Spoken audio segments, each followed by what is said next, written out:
everybody, welcome back to the channel. This is your host Majestic speaking with another episode of MechWarrior Online here, and today is Patch Note Day, and with it comes the brand new 85-ton clan assault mech, the Marauder IIC. And as I like to do on all of my first day unboxing videos, is take out the hero variant for you guys. So in front of you, I have the hero variant, Scorch. Now before we dive into the details of this mech, one, maybe two rounds of gameplay, and ultimately close with some final thoughts. Just a couple of notes that I hope you guys can take into consideration about this video. First and foremost, this mech is completely mastered, so that skill tree is completely full. So if you do have the mech, hopefully this gives you a perspective of what this mech is ultimately capable of if you are to master that skill tree. And if you don't have the mech, hopefully this gives you a perspective of what to expect if you were to purchase the mech, and whether or not it will actually fit into your playstyle. Whether it's the mech, the build, anything, hopefully you guys get some information in that perspective and gives you a little bit more insight whether or not it's actually worth it for you to purchase for yourselves. Now, the other thing that I wanted to mention is that this is a completely custom loadout. This is not a stock loadout that you're going to see on the Scorch. It's very unique, and I'm about to dive into that, but I just wanted to point that out ahead of time, that this is a completely custom loadout. So with that being said, let's dive into the garage here and see what this mech and this variant in particular has to offer. We have 2 ballistic, 2 energy, 4 missile, 1 AMS, and 0 ECM hardpoints. No quirks or anything. But in comparison to some of the other variants, a majority of the other variants focus on laser and or energy boating. So if you look at the regular 2C or the 2C special, you have 9 energy hardpoints, 0 ballistic, 0 missile. If you look at the 8 variant, which was part of that special pre-order pack, time frame window thing, you have 7 energy hardpoints, and the theme pretty much continues until you start getting towards either the A variant, which has 3 ballistic, 4 energy, or the D variant, which has 2, 2, 2 of each, ballistic, energy, and missile. So really, this guy, the Scorch, definitely has something unique to offer, especially in comparison to the D variant. It has 2 more missile hardpoints, but it doesn't have that ECM hardpoint. So we have to take that into consideration when filling out the rest of this build. As for what I actually placed on it, let's dive right into the build. Now, the first thing I wanted to take into consideration in building this thing out were those 4 missile hardpoints that I know were separated between each of the 2 torsos. This is the only variant that sports 4 missile hardpoints, and I knew if they were torso mounted, they had to be high mounted. So I looked at where they were placed, and look at where they are on this mech. They are way above the cockpit, so I know that if I can see it, I can shoot it. So as you can see, I placed 4 clan SRM6s with Artemis, along with 5 tons of ammo. So hopefully that's enough ammo to get us through the round. I guess we'll see. 24 missiles on a salvo, if you're using all of them at once, that can add up pretty quickly. So hopefully we make it through the entire round. As for the 2 ballistic hardpoints, I decided to go with 2 UAC-10s, 1 in each arm, along with 6 tons of UAC-10 ammo. So I'm not even catering to those energy hardpoints. I simply wanted to focus on how I wanted to play this mech, how I wanted to take it out there on the battlefield. So hopefully you guys can appreciate it from that perspective. Obviously, as you can guess, this is a short to mid-range skirmish brawler. We're going to be right up on the front lines, getting in the faces of our opponents and hopefully mowing them down. Now let's check out the rest of the specs on this guy. 84.7 out of 85 tons, so I'm missing 0.3 tons, but this mech is completely filled out. I have all of the armor filled. I have the biggest engine I could place in there. I placed everything. I mean, you can't fill anything else with this thing. I was thinking maybe I could drop some tonnage here in taking off some of the armor. Is there a 21 ton engine in here? And no, we only have 21.5. So unless I wanted to take off a full ton somewhere, then I could mess with the engine, and then it just got all kind of mixed up and confusing. So I was like, you know what? I really like the look of this.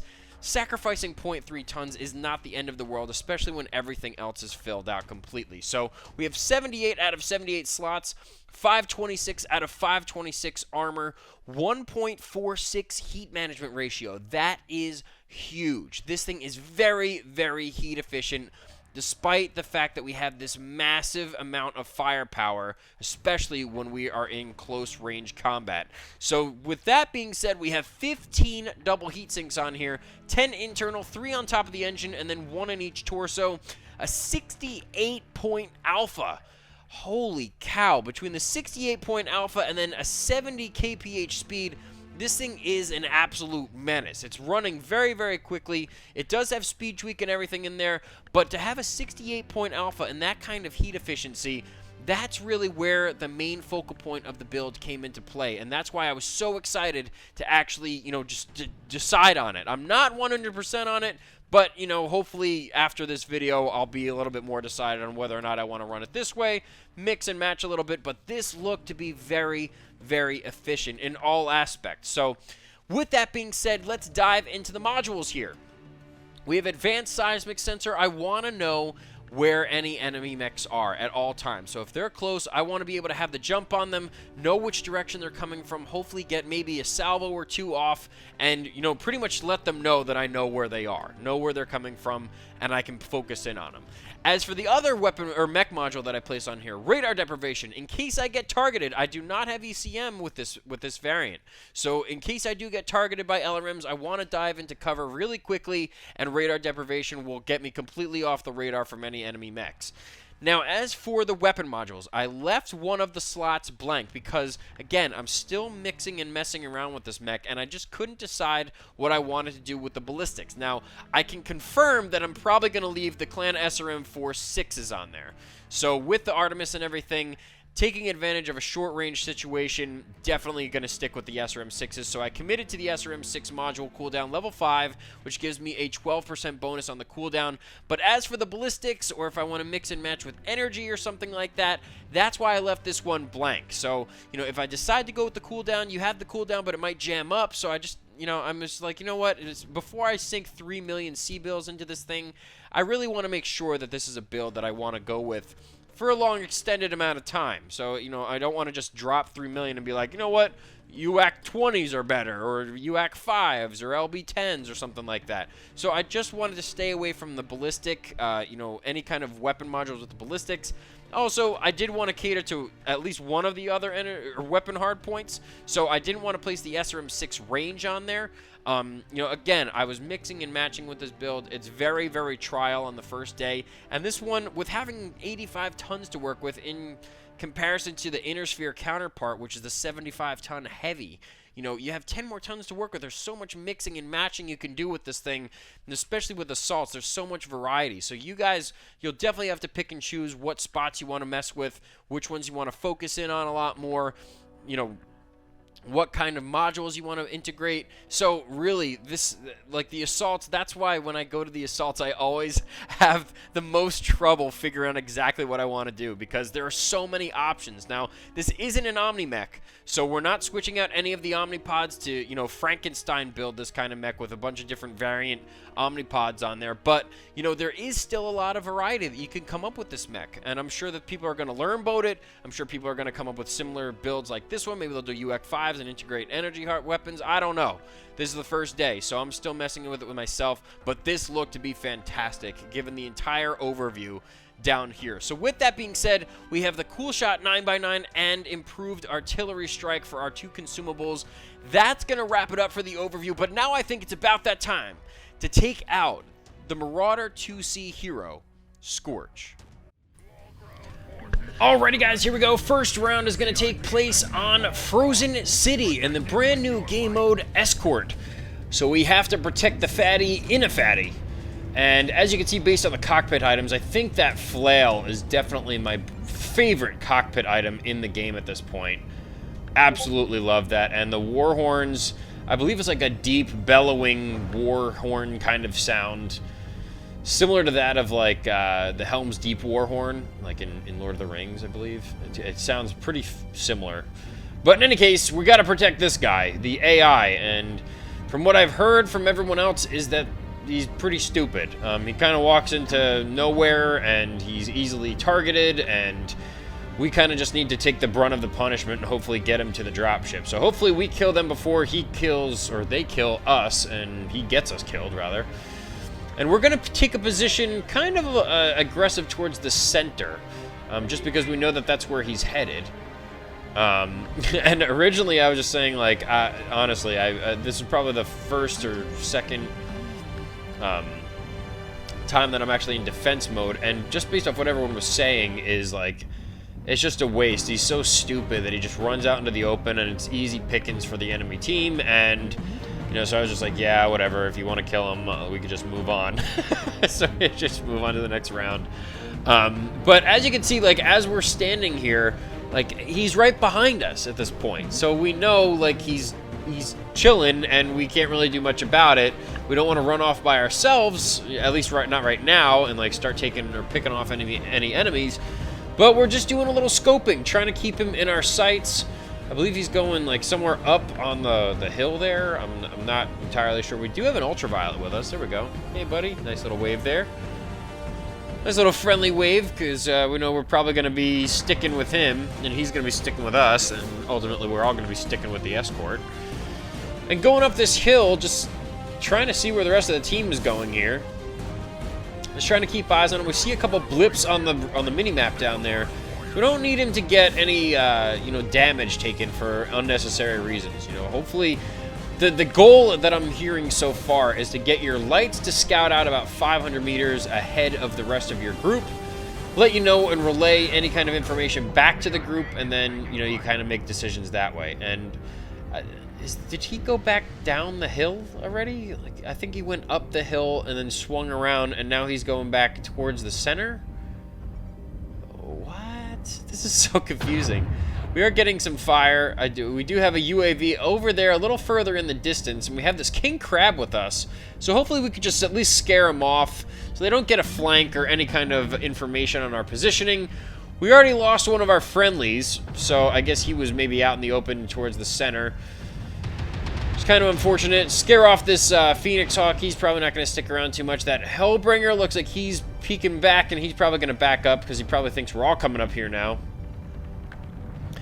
But now we're going to group back up with the actual escort, as you can see indicated by that V, the VIP. And he looks like he hasn't moved. Are you kidding me? Come on, man. You got to run. You went back down the hill? Oh my gosh. This is okay, now I kind of see where the frustration lies. Is it like random or procedurally generated where this guy's going? Just like as the map or the battle unfolds, he kind of decides where he thinks he should be going? I'm not sure. I don't know if any of you guys know already, but if you do, please enlighten me. There's that Hellbringer again and the Phoenix Hawk, so they're both going to get some shots in on me. I'm trying to return some fire on them as well. And our team is just, I mean, we're right in the middle, so we have to group up and cover each other really at this point, because I'm not really sure what the VIP is going to do. That Marauder's going to back up. We have some support from this catapult here.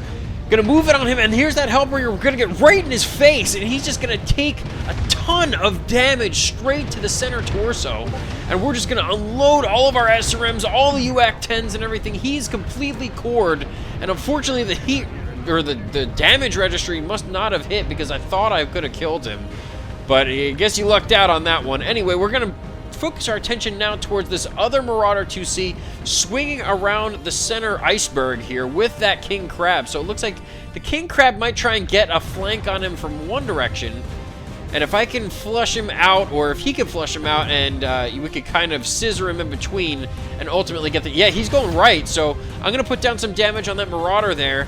But this guy's going to come around the corner here, and we're going to get some free shots on him.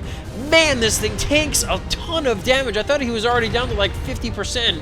And now we're laying into him completely and get the kill. There we go. So there go those war horns.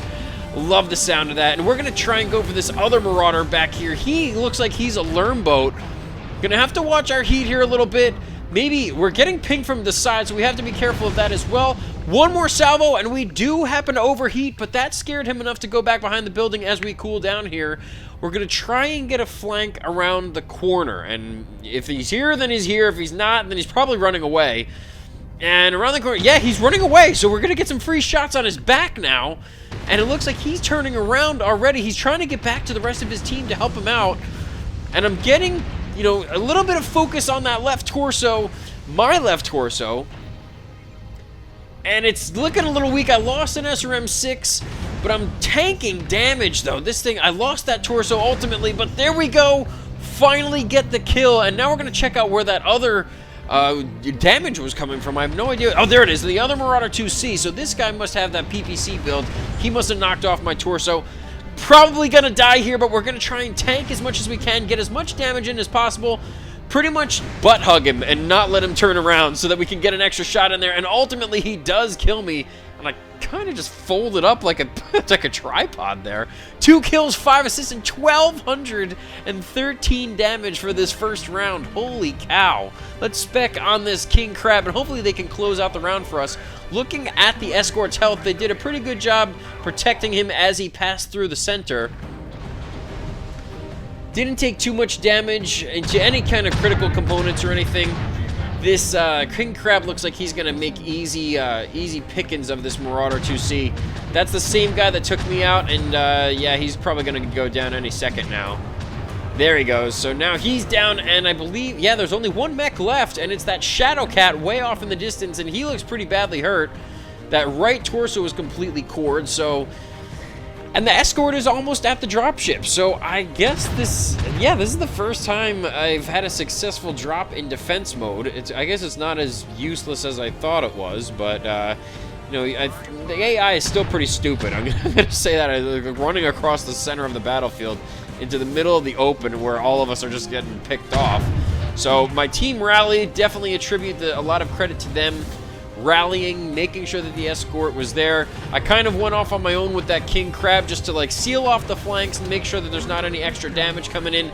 Ultimately, that Shadow Cat goes down, and there is the end of the round. So that's going to do it for this round in the Marauder IIC Scorch. Let's see how we did. We know we had got those 2 kills, 6 assists, and 1,213 damage, 6 components destroyed, topping the leaderboards. That is a ton of damage this thing puts out.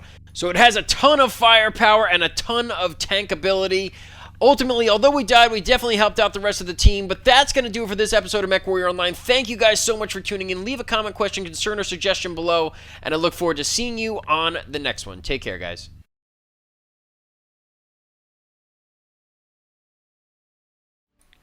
Well, guys, I had to go through another round of gameplay for you guys, so this time we're going to mix it up a little bit. We're actually going to be playing on Canyon Network.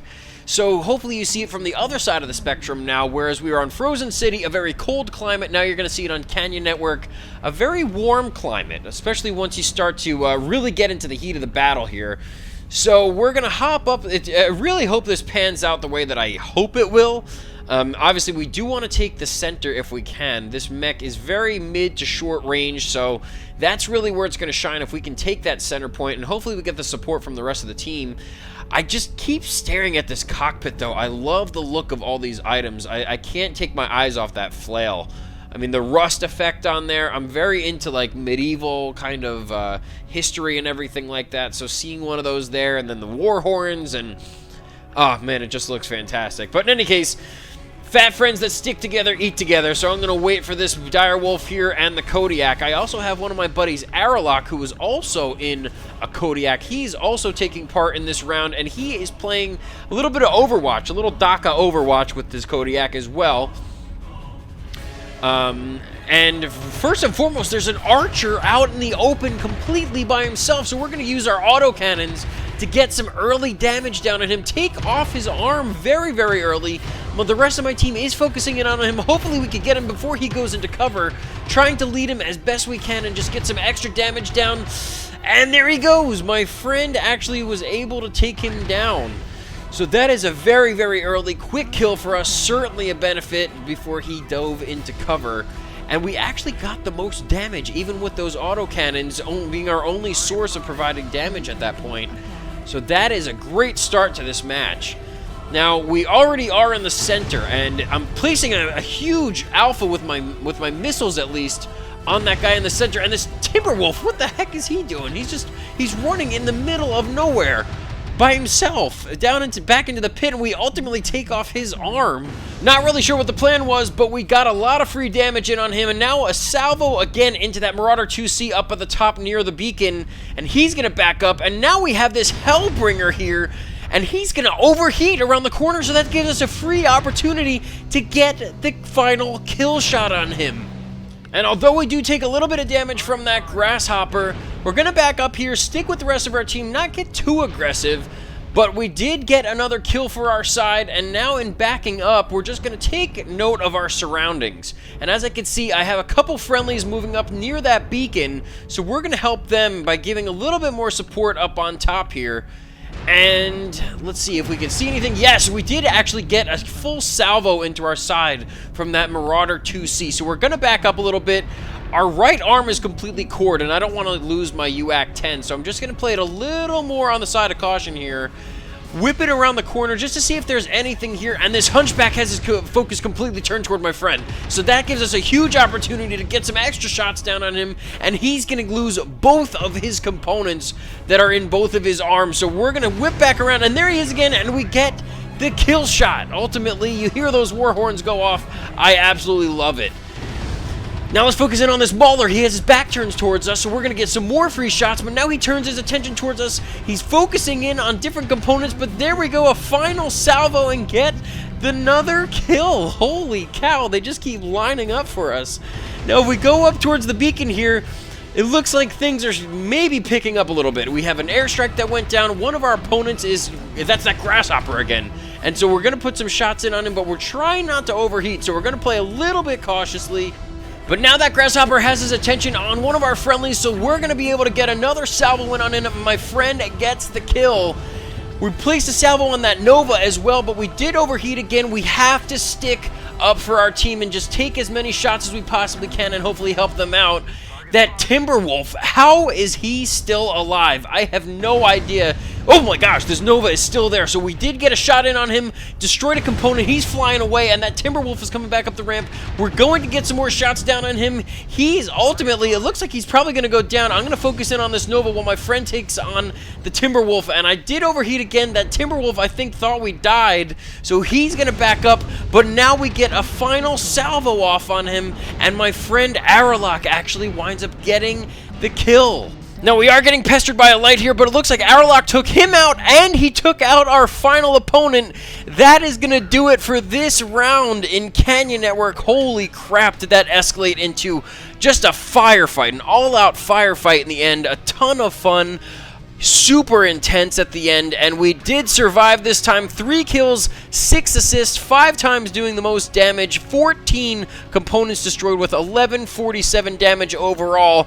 And in stacking ourselves up against everyone, Aralok actually did the most damage in that Overwatch Kodiak, so excellent work from him. I coupled it with 1147 to boot, and that is going to do it for this round on Canyon Network. Hopefully you guys enjoyed the video. Thank you guys so much for tuning in. If you enjoyed it, hit that like button, hit the subscribe button, check out the links in the description. I absolutely love this mech, definitely going to be messing with it more. So thank you guys again for tuning in, and I look forward to seeing you on the next one. Take care, guys.